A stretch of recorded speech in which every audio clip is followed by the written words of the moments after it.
Hello, everyone. Just quickly, something bothered me today that I saw a piece of footage.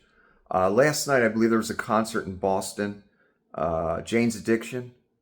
Um, and it appears from the footage I saw it first thing this morning when I woke up, that Perry Farrell attacked Navarro while they were performing on stage. I know they started a tour recently, and it popped up in my feed, one of the videos, and I started to watch it. And I personally noticed, and I have no one has more respect for the man I'm about to talk about than me. Um, I noticed uh, Perry just wasn't there like he used to be. Something was off. The band sounded perfect. Um, it was a little disappointing. Then I saw this piece of footage today where Perry basically, while Navarro was playing guitar on stage, ran over to him with a very mean look on his face and shoulder bumped Navarro just out of the way, like made Navarro jump back a few steps from the hit. And then Perry got in his face and looked like he wanted to fight him right up in his face. Uh, Threw a punch. I believe it hit Navarro's shoulder though, because he had a guitar on. And what's kind of bad about this is, well, there's a lot bad, but one of the things that is bad is Navarro couldn't really use his arms to block any incoming shots because he's got a guitar. So he was very vulnerable, and he could have got hurt real bad if one of those punches connected or that punch connected. I'm glad it didn't. I don't think Perry really meant to hit him. I think Perry's having a serious issue right now, drug wise or something. And that piece of footage this morning that I saw of Perry attacking Navarro made me very sad, because I've said it in the past. Perry, one of the most underrated singers of all time, the Kettle Whistle album, when I first got it, when I was in, I don't know, my late 20s, mid 20s, um, it made me look at music an entirely different way. And that's why those songs I made are so spacey sounding and ghostly sounding, and people complaining I use too much effects and stuff. Um, and I understand.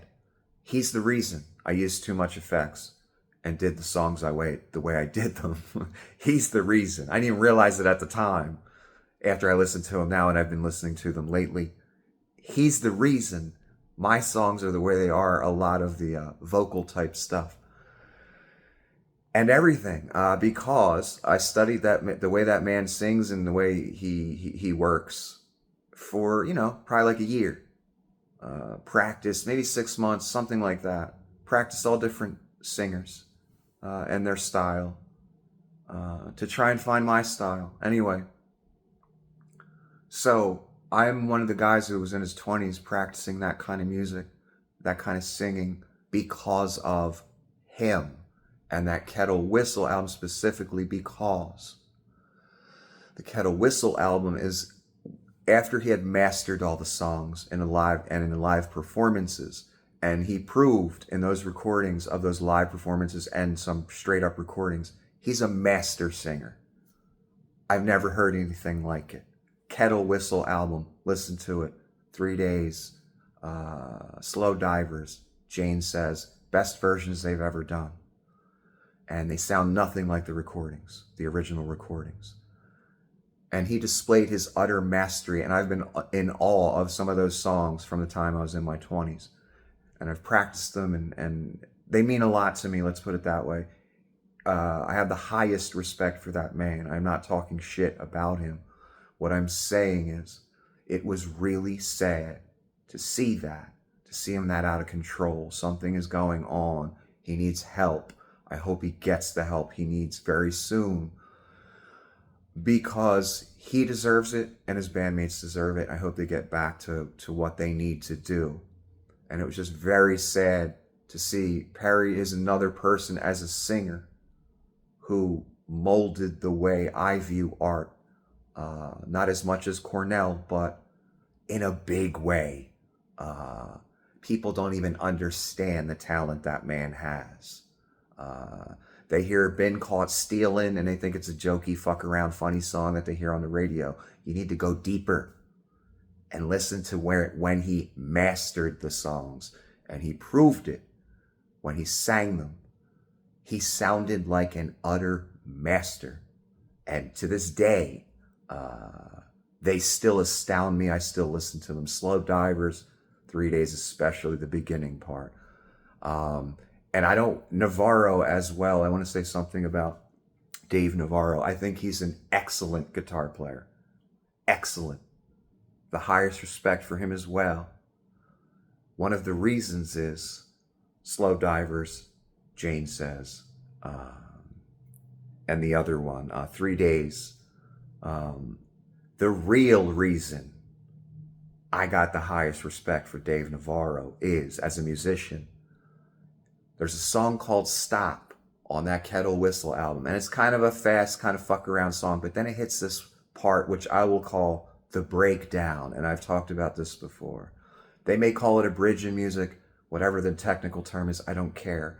You have a song, it has 2 or 3 verses, two or three choruses.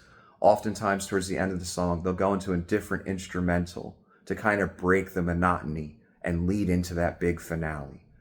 Okay, so I call that the breakdown. You're breaking the song down into something else and going into a different instrumental, leading into the big climax, if you will.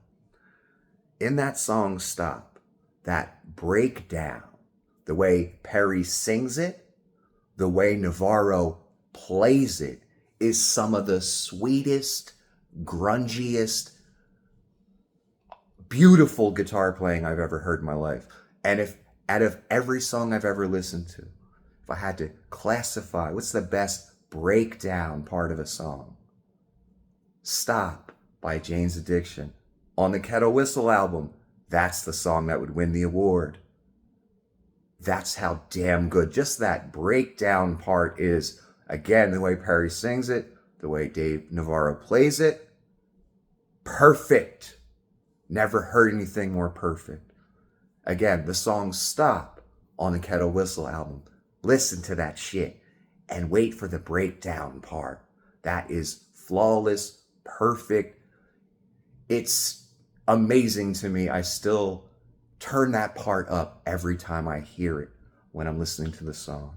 That's how good it is. Anyway, I hope Perry gets the help he needs and the band gets right back on track, because this was real sad, and I have the highest respect for that band, and especially those 2 men that lead it, Perry and Navarro. It was just real sad to see, and it just really affected me. And Navarro, when he was being attacked, he didn't fight back. He knew what was going on. In a way, he knows Perry's not himself. So he just kind of, had his hands back and just kind of pushed him away. And some other people came and pulled Perry away so nothing worse happened. So Dave didn't want to fight him. It wasn't that kind of thing. It looked more like a friend coming up to another friend and wanting to fight physically. It was ugly. It was real sad to watch. And I hope I never see it again. And I hope Perry gets back on track. I really do. Wish them the best. Have a good day.